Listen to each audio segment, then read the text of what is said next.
I've had so many clients do a campaign with something and they get this awesome piece of content. I'm like, wow, like we need to do more of this. This is great. Like, and that's been our trophy content that we went off of, right? So you don't really necessarily always think of the best idea, or your employees don't think of the best idea when they're there looking at the product all day long. And sometimes it takes a consumer to open up your mind a little bit.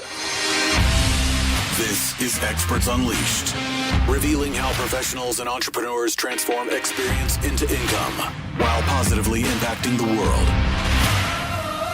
For years, Joel Urway has helped entrepreneurs develop and launch their expert-based businesses, growing them beyond 6 and even 7 figures a year.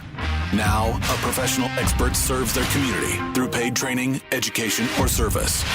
This podcast will help you design and execute your plan to become a 6 or 7 figure expert without a massive team. To get more information or apply now, visit theperfectexpert.com.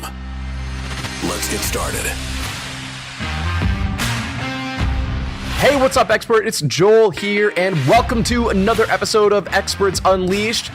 You're in for an amazing interview today. I just hopped off a wonderful chat with the very talented Colton Bollinger, and he runs an agency. Kind of stumbled upon this by chance.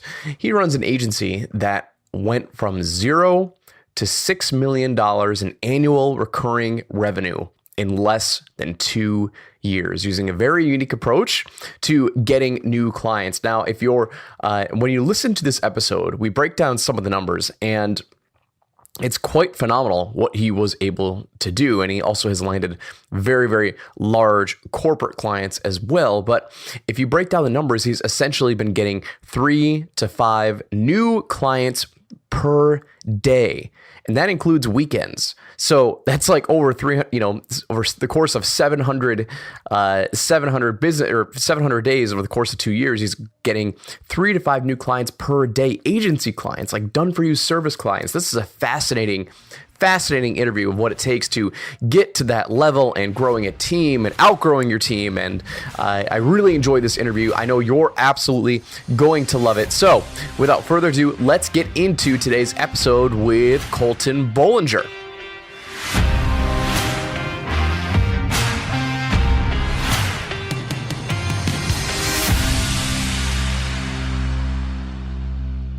Hey, Colton, welcome to the show, man.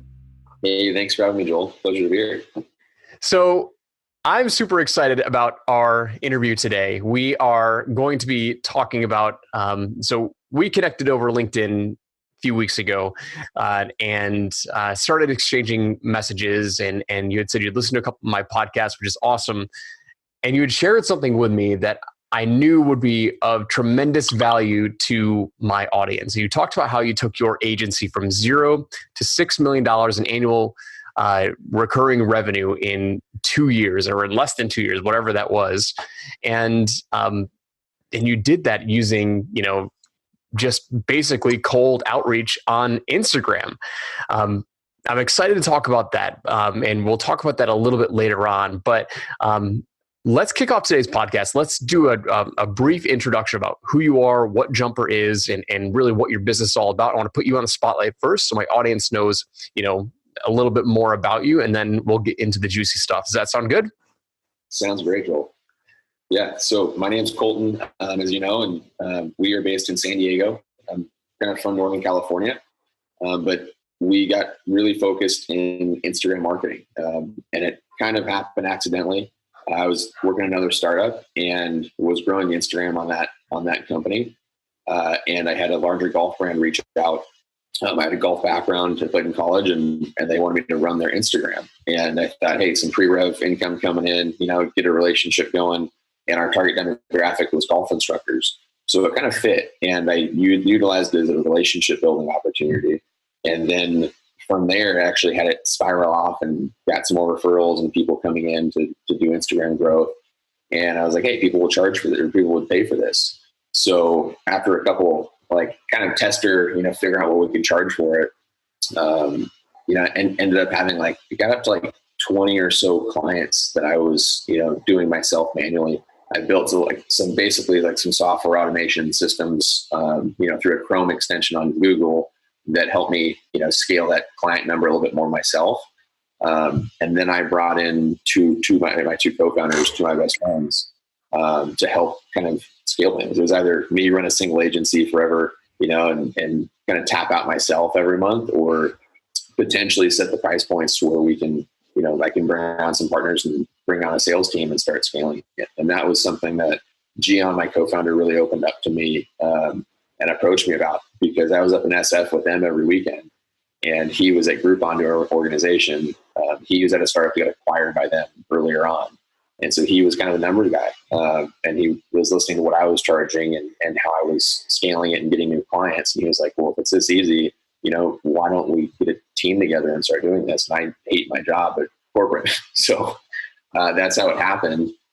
And we pretty much just focus on Instagram. We've gotten into paid media now and media buying. And we also do a lot of content creation.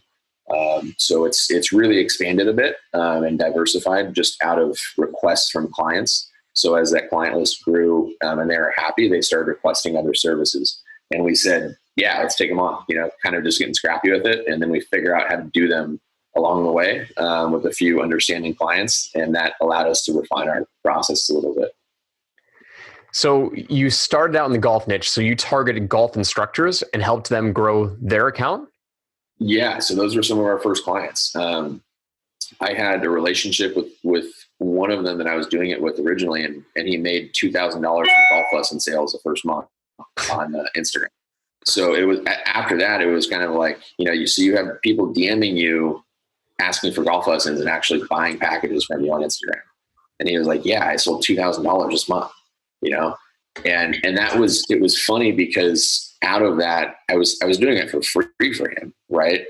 And what ended up happening is golf is a really good catalyst for business owners, anyone in position to really make decisions around marketing. And it was his clientele. He taught at Doral in Miami, right? So the people were vacationing, they're going there, they're paying $180 for a lesson, right? And he was one of the top instructor there. So he would just tell them, because they found them through Instagram usually, and they would talk about it. It would come up, and they're like, "Oh, I've got this guy in California. He's been helping me out with it." And that's how I got a lot of my lead gen, early on, like with those first 25 clients, is just references from him in the golf world, because everyone he was teaching typically owned a business. So I had them walk throughout the US, bars, restaurants, like different types of businesses I didn't expect to work with.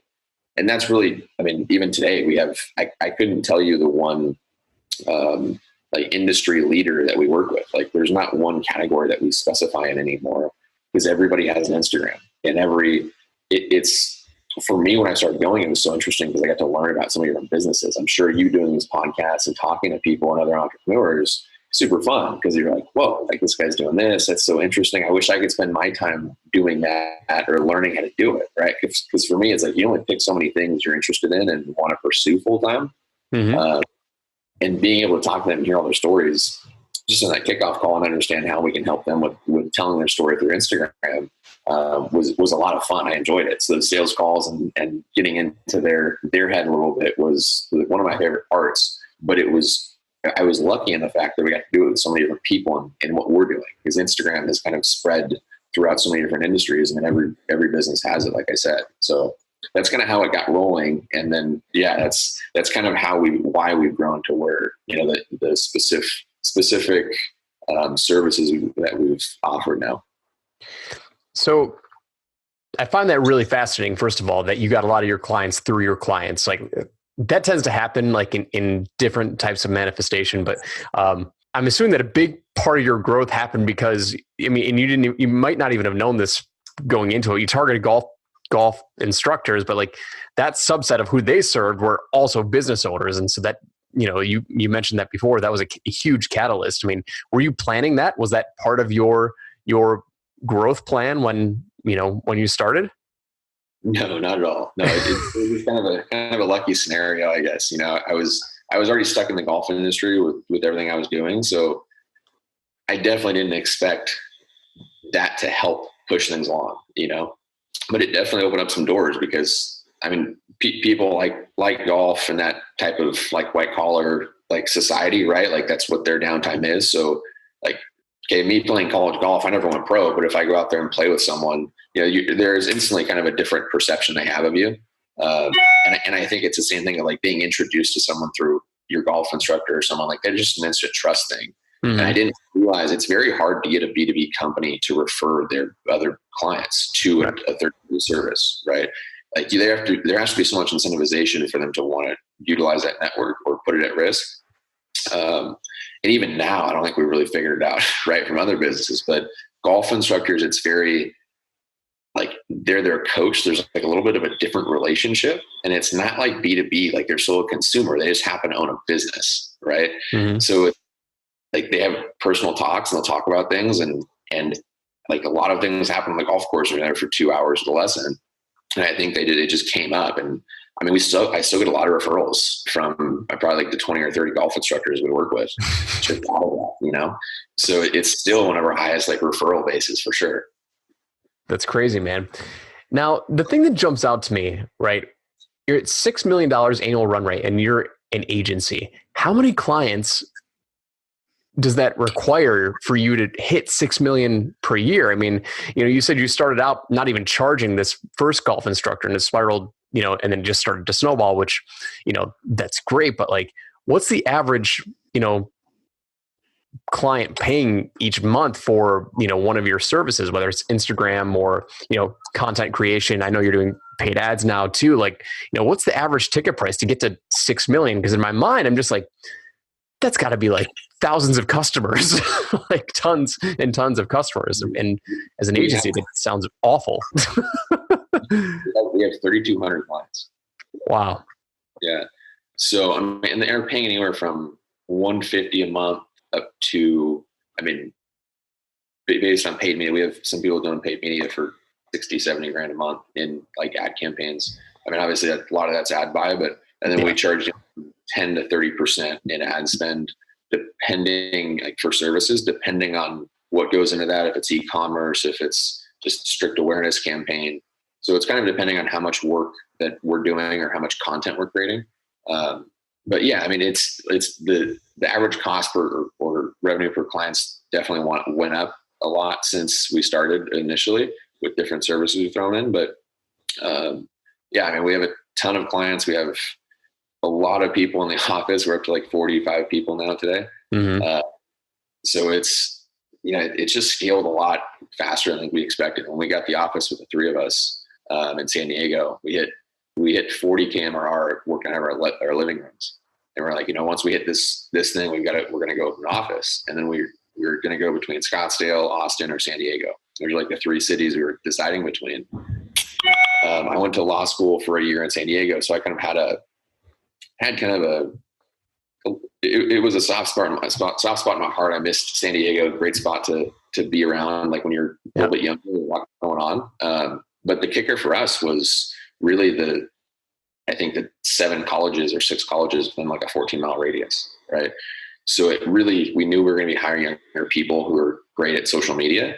And that was kind of the biggest push for us to go out there. And then we found a great office. It was just, probably about 20 times too big for us. Okay. Mm-hmm. So we're like, let's do a co-working spot. So we're like about ready to like list everything and do like a co-working opportunity for people in San Diego. And literally like maybe 4 months later, the whole office is filled up with people, like not co-working, like employees that got hired, we're just like, what the hell happened? So it was like, we definitely like, we had projections of what it could turn into, but you don't really expect to hit all of your goals, before expected. So that was really something that we didn't plan for. Now we're looking for a bigger office because we're all it's like a Nike sweatshop in there. We got people desk to desk and just trying to make it till we find a better spot. That's awesome, dude. So like, okay, so you started out in the golf niche, started getting referrals from clients there. Like when did, were you also doing direct outreach on Instagram? Like how else were you kind of acquiring clients? Because that's massive growth, like 3,200 clients. That's a lot of clients in 2 years. That's like what, like 10, like 4. That's a, hang on 1 second. I'm getting my calculator out. Right. So 365 times 2. So there's 730 days. So you're getting like 4 to 5 clients a day, like, right? Like over the course of the past 2 years. So like, what type of sales outreach and marketing outreach are you doing to get 4 to 5 clients a day consistently for 2 years? Well, I feel like most agencies that I talk to are owners. They kind of scale as they get clients, right? Mm-hmm. So they'll get a big paying client for 30 grand, the contract, whatever it is. And like, hey, we've got to hire 2 more people to be able to do all this shit. We'll be like, okay, we've got this contract. Like, how are we going to get it done? Right. So it's something where like, we're only doing one thing at a time, right? Just like helping engage with the target audience on Instagram and being active. And most people and most businesses engage inbound. So if you comment on their picture, they have someone there who's going to respond to it and be like, oh yes, we do offer this shirt in 4 sizes and 4 colors. Like, reach out if you have any more questions, right? Whereas we're actually doing it outbound, where we're looking at golfers who are playing at the golf course that the guy instructs at. And we just go and engage with them. We'll comment, we'll follow them, we'll like their photos, and basically like get their attention back to the profile of the instructor. And if we put a good campaign together where we instruct him on how to post his content so he's, kind of relatable, desirable, someone they want to follow, he's going to do really well, right? If we get people back to the pages and their content's still shit, it doesn't really help anyone. Right. Okay. Right. So it's like any marketing campaign. I mean, before you're driving people to your profile page on Instagram, you've got to have a good profile page. And if you can't do it yourself, then that's why we started managing content and creating it, because we had clients who were like, I really want to work with you, but I'm not good at this. Can you do it all? But early on, when we were just kind of like jumping up in client count and growing that quickly with the smaller kind of price points, it really came from just multiplying ourselves. So I knew if I was there all day doing Instagram DMs and emailing people and reaching out on LinkedIn and getting scrappy with it, it was something, the timing was right where everybody was concerned about social media and Instagram, because it was this new thing. They didn't know what to do. And $100 a month or $200 a month to a business owner is not a big decision. Right. No. So that's when I could email them or message them and just be personalized with it and say, hey, my name's Colton River Media. We help, businesses with their social, with their Instagram. I noticed you have 200 followers right now and you're getting an average of 2 likes a photo. I'd love to talk about how we can improve that. Here's the first thing I did is I created case study videos with every golf instructor and every business I did originally. So I bought 2 T3i Canons, like the cheapest ones. I learned how to do a multi-camera interview on YouTube. And I just went and like traveled them and filmed them and asked them questions and cut up like a 1.5-minute video. And I had like 9 of these in different industries that I did for my first 27 clients. And I had one of those videos in every cold outreach that I did. But that you can get into different things about like cold emails and open rates and getting into the inbox and having that link or not. But at the time I didn't have any issues. And so it made it really easy to get into their inbox and get their attention. And then from there, they trusted me a little bit more, having that video for sure. And anybody can write a testimony on their website and say, this person got me X, Y, and Z. When you have them talking about it and have, really tangible like resources for them to look at. But then also I would say like 50% of them picked the phone and called the instructor. So I wasn't charging a lot of them. So they picked up the phone and answered and told them how much they should work with me. So I was able to get about 20 to 25 closes a month myself. Okay. Wow. And that was just through getting scrappy with it. And then I knew, and that was while I was setting up all the campaigns and running them myself. I knew Peter and Gian, my 2 co-founders, they were doing about the same. Pete may do a little better because he had a background in sales. But from there, we're like, look, if we just replicate ourselves, we know we can deliver the services. We just have to grow the sales team. Mm-hmm. So that's what all of our hires originally, we started hiring customer service, customer success, and sales. And so that was the majority of our team. But if we all just got scrappy with it, it was working. The big kicker for us though, Joel, that changed everything was going from month to month to having people pay for 3, 6, and 12 months up front. Oh yeah. That was our seed funding. Yep. From a company, we figured we would sell way less And all of a sudden we tried it for the first month and we got rid of the monthly plan, and we sold more packages that month than we did the previous month. So the price point for a business owner, whether it's $150 a month or whether it's $400, $500 a month, didn't affect the purchasing behavior. And with that, we just tripled our monthly revenue and could hire 3 more salespeople a month. And we've been doing that for the last, year, right? Where we've just hired more people with that extra profit. And that's how we've scaled the number of deals coming in. Is really just a lot more people doing what we did in the very beginning. So let me get this straight. Your outreach campaign consisted of identifying underperforming Instagram accounts, and then you would direct message them, personally saying, hey, here's the opportunity that I see with your account. My name's Colton. Here's what we do. Here's the opportunity that I see with your account. And you would attach a case study video. And that was like, are you still doing that with clients? Like, do you still have somebody flying out there and recording? Not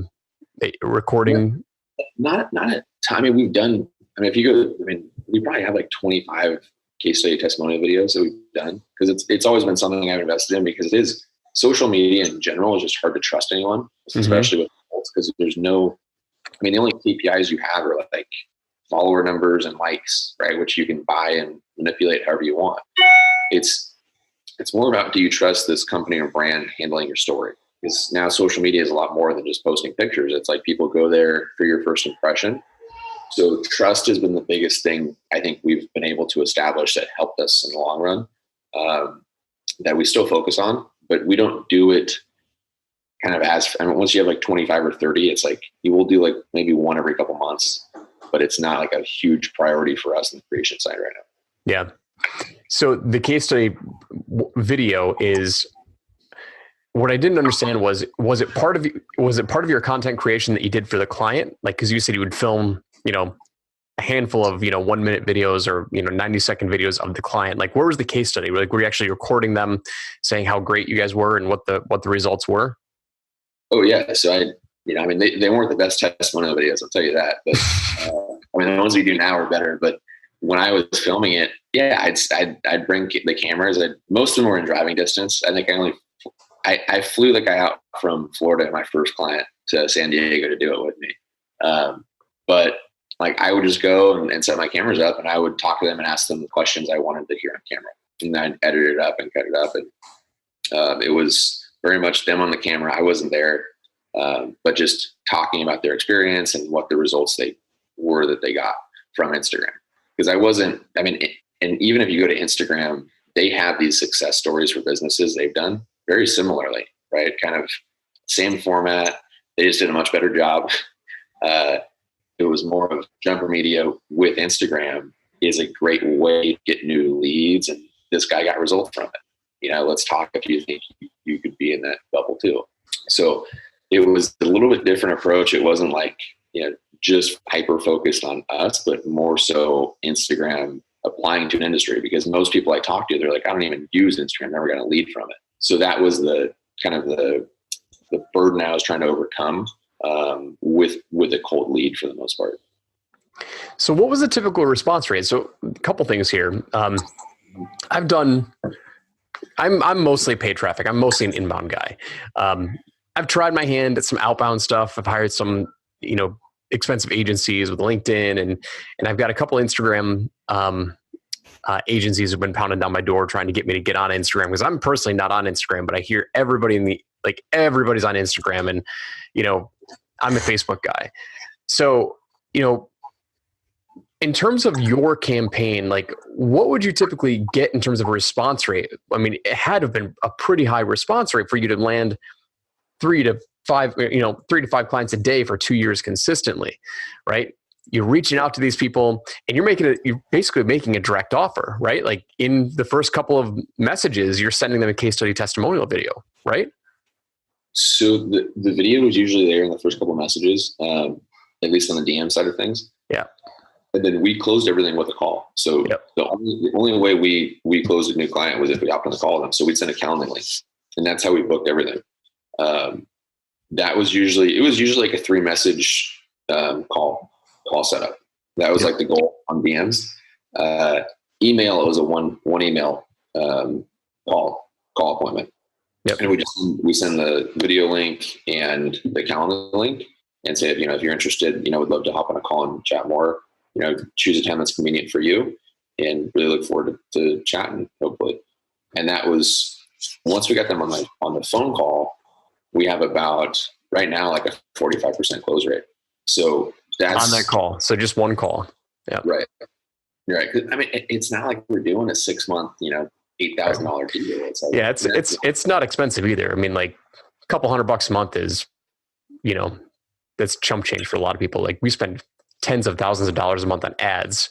Like right. I wouldn't even blink at a couple $100 a month if were for my business. But anyway, I totally get it. So what was more effective, email or Instagram? Once we started getting the sales team growing, and we had 6, 7, 8, 10 people there, Instagram got more and more tight with their DM limitations. So you kind of like, hey, you send 15 an hour, and they start limiting you. Like, it's just kind of, as the platforms developed, they've gotten more spam, and they put in more efforts to prevent that.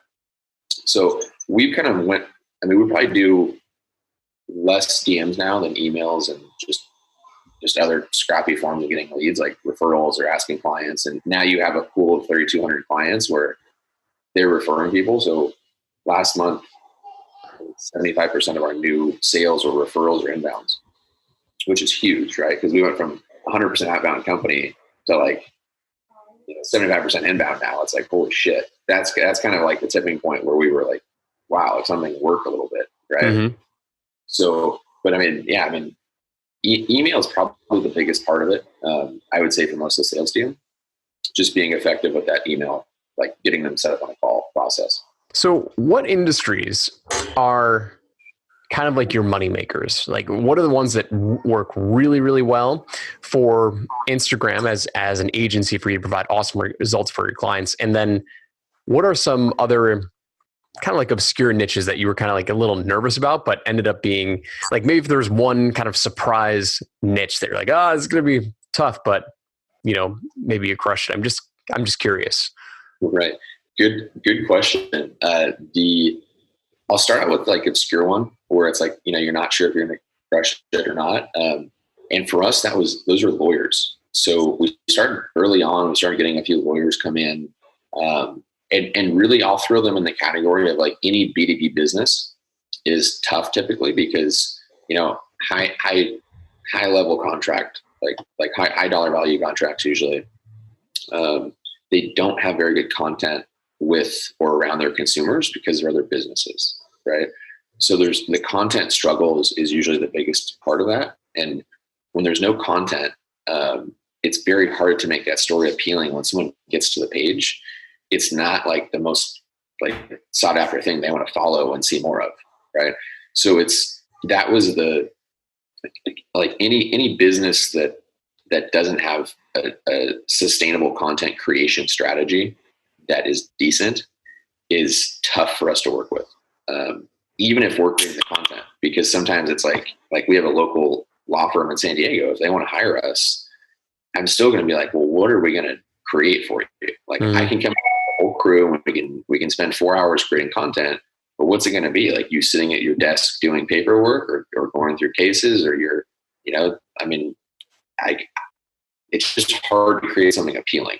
So that's always been the struggle since day one is like we're all pretty creative people and we can come up with content ideas for social media that work.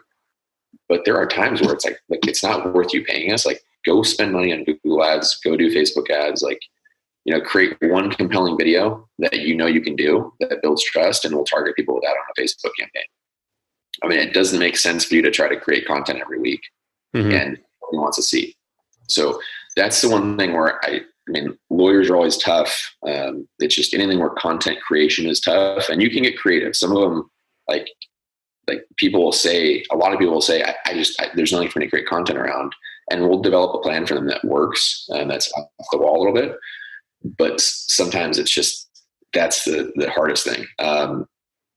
The best ones are always B2C brands. So consumer facing brands with solid content. And usually it's when they can create content with their consumers really easily.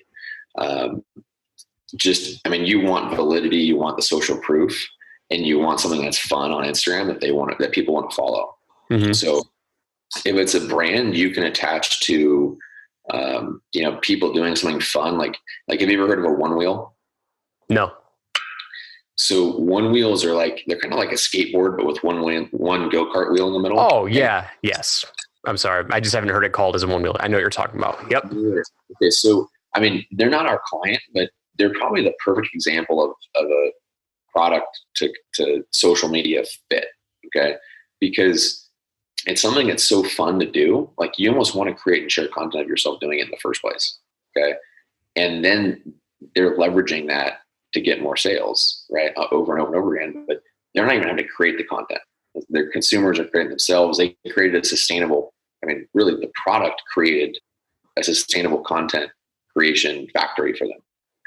GoPro's the same way, right? But it's enabling people to create content for you, your consumers. So if I'm starting a brand and thinking about what works for social, it's going to be something like tied to that brand where I'm making the push for the consumer of it to create content that I can use. That's the most sustainable and effective. If they don't have the consumers creating it, then usually it's like restaurants do really well. Food products do well because I can take pictures of people eating it. Like, you can facilitate things, but any user generated content is always going to be the best for a brand. And if I'm working with one, that's kind of the first thing on my mind is, even if we're creating content, how can I help your consumers create more? Because it's going to be stuff we can't facilitate. Like, everybody has a unique mind. I don't know about you, but whenever I do a design thing for the company, I usually start off on 99 designs. I do a campaign, and it may not be the best designers in San Francisco, right, doing all this crazy work, but there's 100 different minds coming up with ideas for something. And to me, you're going to pull something from that, aggregated information that you can take to someone to refine, right? But I wouldn't have got that idea or thought of that without that one person, coming up with it. And same thing with user-generated content. Like, I've had so many clients do a campaign with something and they get this awesome piece of content. I'm like, wow, we need to do more of this. This is great. And that's been our trophy content that we went off of, right? So you don't really necessarily always think of the best idea, or your employees don't think of the best idea when they're there looking at the product all day long. And sometimes it takes a consumer to open up your mind a little bit. Love it, dude. Yeah. So that's I could go on for hours. I've got a million questions with how you've grown this business, but on the marketing side, cold outreach and direct messaging that's what worked, and that's what hustled for you.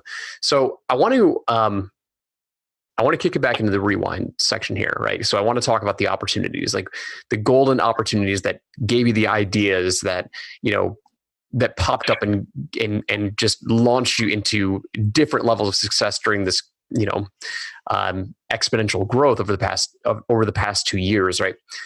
If you think about when you started Jumper Media, what were some of those big moments that happened that were kind of unexpected, and they were opportunities that you said, okay, cool, I can either take this right or I can pass on it, and you obviously took it and it worked. What were some of those, some of those stories that happened over the past 2 years? Yeah, the biggest opportunity that I think we were most unsure about if we should grasp it or not was getting rid of the monthly deal as a whole company, and that was something that came up, and we almost shut it down. We're almost like, it's not worth it. People are signing up month to month. I think if we get rid of that, we're gonna cut our own feet off. And we all decided as a team, we're like, let's just try it for a month. We can always come back. And we did it. And like I said, we literally sold we brought in the same amount of new clients that month, if not a few more, but 3x the cash in the bank. So we went from 40,000 a month to 120,000 a month with nothing additional on our end besides changing a couple sentences in an email and checkout process. Mm-hmm. And all of a sudden we just got our seed. Being a bootstrap company, it's like you're cash flow is usually the hardest thing, especially with an agency and employees. That has to be the biggest wild card in this whole thing, because that allowed us to hire more people and increase those sales. And it was sustainable in the point of, we could hire 3 people and know if they closed 10 deals this month, we broke even. Mm-hmm. And they're closing 20 to 30 easy, right? With like part of our time. So that was, we're pretty confident we're going to break even or everybody will hire. And we're going to have some performers who are closing 30 to 40 deals. And now we're able to actually scale that team. That was the biggest thing for us. And the other opportunity thing I would say is that a lot of agencies or people don't do all the time is just not be prissy and do free shit. This whole business started from doing it for free, right? Like just utilize, not looking at what I'm going to get out of it, but more so what could this potentially open up for me that I'm going to benefit from down the road. And that's something I think we've all developed that perception of business. And after seeing it work so well and grow into something we all love being a part of, like every division of the company we've opened up from here on out, they're starting the same way. So like the whole video creation part of the business, we just got hired by Lamborghini for the whole week to come up to Car Week in Monterey and film. And got a few other major companies, hop onto that train as well. It all came from me being up here last year just for fun with a GoPro, and I snuck into an event Lamborghini was having, and I filmed. And the lady was like, "What are you doing here?" And I was like, "Well, I'm just, filming. I come here every year. I'll tell you what, I'll edit the video for you and send it to you. Is that okay?" And she's like, "Yeah, that's fine. Here's my card." So like 2 days later, I sent her the edited video. And I guess she had a whole video crew there herself, and she didn't have, she never received video from them or something. They ended up using my video for marketing this year for pre-selling tickets. And she reached out to me like 5 months earlier, and I was like, "Hey, I don't know if you remember me. You sent me this video. I want to hire you and your team to come up and film the whole thing this week or this year." And so it was just like some stupid little video that I did, but and I knew it would take time to go up and edit it and do it and go through the process. But I was nowhere near where we're at right now in terms of content creation, but just a free thing I did. And it led to, really the whole start of that creation team. So now we're doing probably like 100K a month or maybe like 80K a month on the agency side around that. But it's just from doing a bunch of free work. When we hired videographers and everything, we spent 2 months just doing free videos for businesses around San Diego to build up a portfolio. And everyone's like, you guys are stupid. Like you're affecting the video agency or video industry because you're giving free work away, yada, yada, yada. And it's like, you can't get paid to do anything that nobody believes you can do. And that goes, that's I would say a relatable industry, because every creative in the world will get mad at you if you give anything away for free, because they feel it affects their perception of value, or the consumer's perception of them for value, right? But at the end of the day, it's like, I'm not going to hire someone if I really don't trust them and what they do. And we pretty much closed, I would say 75% of those free videos we did for a business, they came back down the road and became a customer in one way or the other, just from the relationship of getting in the door and saying, "Hey, we want to make a free video for you. Do you guys do this other social media stuff too?" Great. That was lead gen for the rest of the company. Yep. And so those little things in every business, I think you can think about how you can add value to someone. But we'll probably never get away from doing like free videos or some sort of like, give before you ask for or take. I think goes a long ways. But those two qualities probably, like, figuring out how you can get your customers to prepay for your service or your product in some way, and not forgetting, giving before you ask for something is always the best form of any marketing, in my opinion. Where did you come up with the idea of getting rid of the monthly deal? Was that just something that you and your team brainstormed, or did that come from your other networks, your other connections inside of the business world? Where did that idea come from? I think it came from our customers for the most part. I mean, we can all sit here and look at every SaaS company and they have a discounted model where you prepay for months, right? So it's not like we're rocket scientists over here to figure something out that wasn't already existing. It's just, you have enough customers you get on the phone with and they're like, wow, it's $150 a month, well, or $200 a month. That's what we were charging. I think we were charging $200 a month at that point. Yeah. And you have enough of them ask, well, can I get a discount if I pay for 3? Can I get a discount if I pay for a year or 6 months? And part of that is like, yeah, we did a good job on the sales call, right? But the other part of it is like, they're not the only people thinking that or looking for a discount. So how can we give them what they want and also get something we really want, which is more cash flow? So we kind of, I don't think it was a question amongst any of us as a group that we need to offer these packages. The big question was, do we eliminate the monthly package? Because if the month package is there, then you give them kind of an out. Well, it's like, I'm not quite ready to invest in 3 months, but let's just try a month and see how it goes. Whereas the other side of that is that the cash flow reason was great, but also from a campaign standpoint, it's really hard to get effective results in the first month on Instagram. I think that's a big takeaway too, is you look at SEO and it's like, oh, it takes 3 to 6 months to really build something up. And that's true. I think some of that's bullshit too from agencies who just want more money. But it is like a long-term play, right? Where you can definitely get noticeable results in like 1 or 2 months if you're doing the right things with Instagram as well. But more than likely, they aren't doing all of the right things. So it's to get them like noticeable results. We typically saw like after month 3, clients would call us up and be like, I just got $1,000 deal from you guys and we're stoked. Like, thank you so much. More so than the first month. So we're like, well, why don't we just like kind of increase the odds of that, right? If we lock them in 3 months, you're going to have a lot more happy customers who don't churn before that 3-month mark based on the success calls we got. So that was the other push for it. And then we said, it's a no brainer. If you put both those together, I think we're going to have happier clients and we're going to have more cash flow and they're going to get a discount. Let's pull the trigger. So those were what were on the table and what we were discussing. Yeah, I mean, it's all about getting those quick wins. Everybody wants that, as a business owner, everybody wants that month-to-month recurring revenue. But you look on the other side of your customer, it's like they kind of they don't despise getting that, having to pay that bill every single month. But every time you just swipe that credit card, it just brings it back up to the front of mind. Like, oh, I'm paying for this. Am I really it starts the whole mental process of like, am I getting my value out of it every time I'm paying for it? Like, you want to minimize that as much as possible. So if you cut that out by 66% and only do that once every 3 months or once every 6 months, right? You have a lot of opportunities to give them their wins and just be like, oh yeah, we had a great 6 months, let's keep going, or 3 months or whatever it is. So that's brilliant, man. It's brilliant. So, well, dude, we have had an awesome conversation. I've really enjoyed it. I mean, going from 0 to 6 million in 2 years, 6 million annual recurring revenue in 2 years is no small feat. 4 to 5 agency clients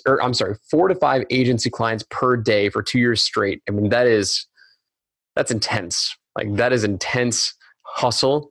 And most of it has come from, at least the genesis of it came from outbound, and then it turned into referrals too. And you said you are starting to do a little bit of paid now, or is that kind of off the table? We didn't even talk about that. Yeah, no, I'll be quick on that. We're just stepping our feet into a little bit of paid. We started on the Google side of it because we didn't have to create content around it, and just you're paying per click and doing the catchy slogan things. But the Facebook ad side of things, it's tough to create content as an agency, I think, for yourself, kind of like the B2B model that we struggle with for clients. So we've avoided it, to be honest. But now we're getting into some creative things where we'll do some like a little bit different types of videos for us internally and see how they work. But that's going to be any agency or web dev agency. I feel like they end up putting themselves in the back burner and don't market themselves. We've kind of done that too, but we still focused heavily on like the outbound cold stuff. Mm-hmm. It's just the paid stuff for us, creating content around has been tough. So we're working on that a lot more now. We have a bigger team to put some resources towards it. and I'll keep you updated how that goes, because we'll find in about 2 or 3 months. Yep. That's awesome, dude. I mean, so we talked about a bunch of stuff. I love the fact that you started out in the golf niche. That is my passion as well. I'm probably not nearly anywhere as good as you are. You seem like you played in college, right? So you played, you actually played competitively, which I have not, but I shot an 88 last weekend. So that's like, I'm happy. Like I'm about to retire for the year because I'm like, that was a big deal for me. So I love the fact that you started in the golf niche and then that just spiraled into referrals from those clients. One of the things that you talked about that I love was giving away stuff for free, just to generate that buzz. And I think that is more apparent in the outbound world. When it's inbound, I mean, I mostly play in the inbound world, and we're trying to test different outbound strategies, but like we have our inbound working so well that like it's hard for me to even think about outbound because it just seems like a lot of effort for me. But I love exploring it with people who have crushed it, like yourself. But yeah, giving value in advance, that works wonders in the relationship space, like in just relationships in general. Excuse me, not the relationship space, but relationships in general. And then increasing your monthly recurring revenue by actually eliminating your month-to-month plan was a big shift for you. I love it, man. I mean, did we leave out anything that you made sure you wanted to make sure that we got in on this conversation? Joel, I think for the most part we covered everything that stands out to me. I think the only other factor and the only other X factor in all of this is probably the people you scale with, right? So we got super lucky in finding some younger individuals who bought into the idea and vision of what we were doing. And if you can inspire people to help you get to that point and cross that journey, whatever it is, you're not going to be able to do it alone. And I mean, I've been an only child my whole life, so I'm taking the extreme approach on that. Is like I wanted to surround myself with as many people that I trusted and enjoyed being around as I could, but also, had the same core values and wanted to help other businesses. Were very humble and thought about others, and it's kind of, you have that selfless core value and people around you, and you start operating like a team and getting shit done. And I think as a lot of the millennials today, it's like me, what's going on, instead of thinking about, what's 3-4 years from now, how are we all going to benefit from this as it all grows? That's something that we've, I think as a team come together and done a really great job of inspiring others with. So that to me, that's probably one of the most important things. But we could have spent an entire podcast just talking about that because of how important it is. And when I was doing my pre-work on this interview, I wanted to figure out what was the core focus of where we wanted to talk. And I was going back and forth, and I almost went down that road because you have 40 some odd employees, and your team is huge right now. And for a lot of people in my industry, in my community, they're mostly solopreneurs and they're just starting to build their team. And that's scary, and being able to scale quickly takes an operational mind that is much different than a marketing mind. And so there's a lot to be said for that. Dude, Colton, where can people connect with you? Where can people follow you? Drop some links. Where can they hook up with you? Yeah. I mean, I'm pretty active on LinkedIn now. And then, jumpermedia.co is our website. I mean, happy to converse with anybody. Drop Joel's name and I'll probably give you a call. So, well, looking forward to talking to anybody who has any questions on social media or anything around the business. And we can go from there. Awesome, dude. We have a lot of agency owners in this, in our community, and people who are listening right now. So, if you're listening, hook up with Colton. He's just an awesome dude. He's totally genuine. If you're watching this on the simulcast and the simul screen in our group, you can tell just by looking at his face, like he's always smiling. He's super, super friendly.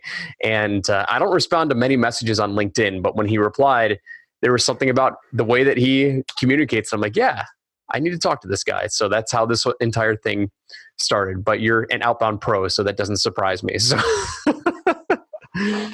thank you, Joel. I appreciate it, man. You're a great guy. Man. It was a pleasure speaking with you. I had a great time. Awesome. Well, we're going to wrap up today's episode. Colton, thanks again, man. And if you are listening right now, go reach out to Colton and let him know you heard him on Experts Unleashed, and we will see you on the next episode. Take care.